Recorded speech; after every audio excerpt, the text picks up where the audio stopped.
What is up, you amazing people? It's Nima here, and today I want to talk about games that I've been playing. Yes, there are quite a few games I've been playing, and just to touch on something, I am still going to do reviews, don't get me wrong. I just feel like sometimes I'm always pushing a new game, and I don't celebrate the games that a lot of us already have, or the games that I'm actually playing. And I don't want to become one of those channels where you feel like you have to be pressured to buy something, or always have the newest thing for you to be able to feel included. And so that's just a big reason why I'm kind of trying to sneak more of these type of videos in is, we should celebrate the games we have, right? So anyway, we're going to do that today, and spoiler alert, there is going to be a lot of PS5 games in here. I know, I'm a dirty traitor. I can't help it. My wife got me a PlayStation Portal for my birthday, and, I'm just a hardcore handheld gamer, so I've been having a lot of fun with that. But don't worry, I've also been playing Switch games as well. So before we get into that, please hit that like and subscribe button. Helps the channel out and just means everything to me. I appreciate each and every one of you, everyone who just comments, likes, subscribes, obviously shares, any of that stuff is just amazing, and I appreciate all of you. Anyway, let's get into the first game that I've been playing, and this is also sort of like a half review. I'm not going to go too deep into it, but it's a game that I think has been popping up everywhere recently. It's a game called Black Myth Wukong. This game is loosely based on the novel Journey to the West, which is a pretty big story that's told quite a bit in China, and so they kind of took that and adapted it to this game. And again, it's been really popular, especially in China, and I think that that's one of the big things that has been notable about this game. It's not only the fact that it's been selling so fast, but it also leads to a different direction for China in gaming, as they have been, I should say, downplaying gaming a lot. They had certain restrictions they were putting on how much you could game and the time frame, and now we almost see like an about face where now they're kind of pushing this game. They're very proud of what it's doing, and so we'll see how that turns out. But regardless, the game itself is really good. You play as an anthropomorphized monkey who has this ability that was granted to him, and with this power, you're going to be fighting a lot of mythological creatures, even the gods themselves, and it is a story of revenge, and you're trying to right a wrong. And ultimately, it's, like I said, it's a really fun experience. It doesn't get too deep with the story. Like, you don't have to read a novel to enjoy it, but it's a nice story, and it keeps you motivated. And the actual combat for me is hard to put a finger on. It almost feels kind of like a God of War meets like Dynasty Warriors, Devil May Cry kind of combat. It's hard to say. It's definitely not Dynasty Warriors. I just kind of went there because it can get pretty hacky and slashy. But yeah, almost like Devil May Cry. Not as hard as a Souls-like, yet you are fighting like these gigantic creatures at times. And yes, they are difficult, and you will run up against them a couple times and get better each go and finally overcome them. But it's nothing like the Dark Souls experience. So I don't know. It almost, yeah, like I would say like God of War meets Devil May Cry. I can definitely see why so many people like it. It's a really good game. Hopefully it will come to like the next generation of Switch or something like that. So another game I've been playing is an old game that references chaos a lot. I don't know if you guys can remember, this game got memed into oblivion. There were so many memes making fun of how often they yell about chaos in the game. But honestly, it's a game called Strangers of Paradise, the Final Fantasy story, or the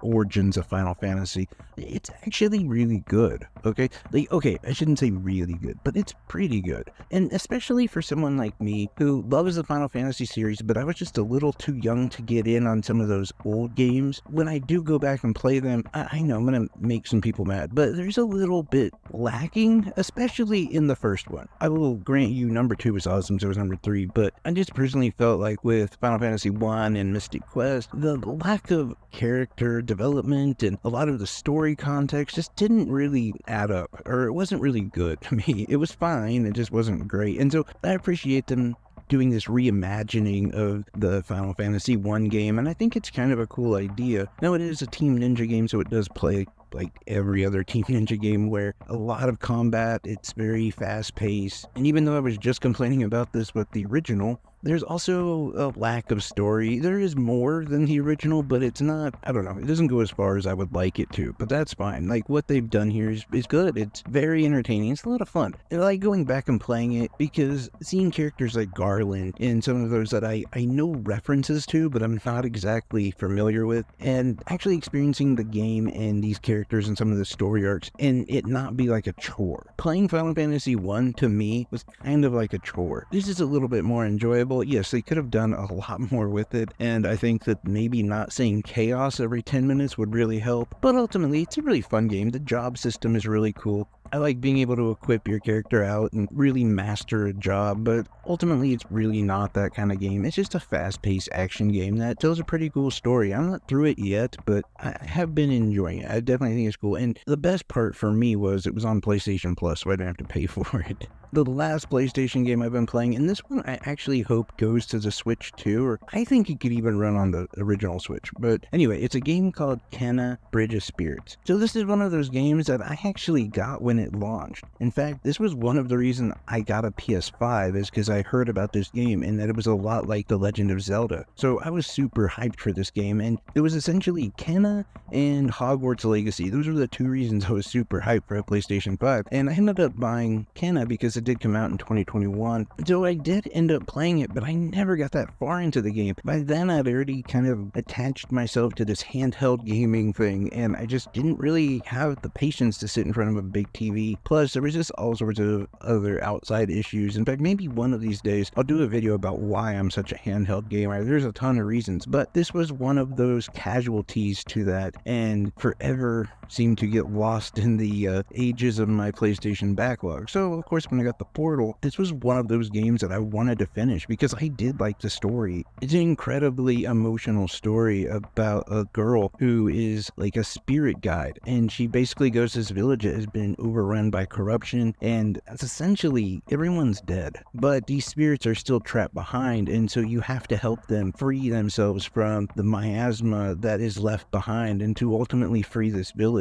And you get to know some of these characters that were there, and it's very touching and kind of sad, kind of depressing, honestly, but the actual gameplay is also really good, because that more falls in line with like a action adventure slash puzzle solver, where you do almost have little dungeons here or there, but it very much plays like an open world Legend of Zelda game with more direction. Meaning you sort of have choice where you go, but not really. You're still kind of directed to go one area, but you do have a lot of puzzles to solve, and you're kind of in the dungeon style area at times. And also you do have these things called the Rots, which are these little characters that you kind of control like Pikmin, and they help you figure out different puzzles and stuff. So is this game basically Zelda and Pikmin combined? No, not really. It's got its own style about it, but it's incredibly cool. Graphically, it's beautiful. The storytelling is awesome. There's just a lot to appreciate with this game, and I really hope that they continue with it. Even though it came out almost 4 years ago, I haven't heard anything about a sequel to the series yet. And of course, I have been playing my Nintendo Switch, and a couple games that I have been playing, and one of the reasons why I bring up the whole Pikmin thing is because Pikmin has been a series I've been playing. I love Pikmin. It is such a cool series. I'm so glad that I listened to Adam and decided to check out the fourth game, because I would have completely missed this entire series. And honestly, it's one of those games that when I play, I absolutely love it. Even though it's sort of formulaic, I still miss games that play like Pikmin. So I really do enjoy the series, and right now I am halfway through the second one, I believe. I did beat the first one, which was really cool. I got the third one already purchased. Haven't got to that one yet. Having fun, and almost in a way though, like upset, low key that I am gonna be out of Pikmin. So I am moving to the Wild at Heart, which definitely has like a lot more Pikmin type gameplay to it. And I have to say, another game that almost feels like a lost hidden gem, if you will. Something that you can play on other consoles for sure, but has been really great on the Nintendo Switch, and a game that I really didn't know how long it was. It's a game called LA Noire. Now this is from Rockstar, like the period piece. Like I like a game that really feels like old time. The Mafia remake I thought was great because it felt like that. Even the original one I thought was great. But yeah, I just like games that make you feel like it's, especially like that Americana type age. I don't know. I think it's interesting. Definitely not a place I would want to live, but I do think it's interesting. Anyway, those are just a few of the games that I've been playing. Let me know what you guys have been playing. What games have you wanted to check out, or what games are you working on in that backlog? Anything and everything down below is much appreciated. I'd love each and every one of you guys. Take care, everyone. Bye.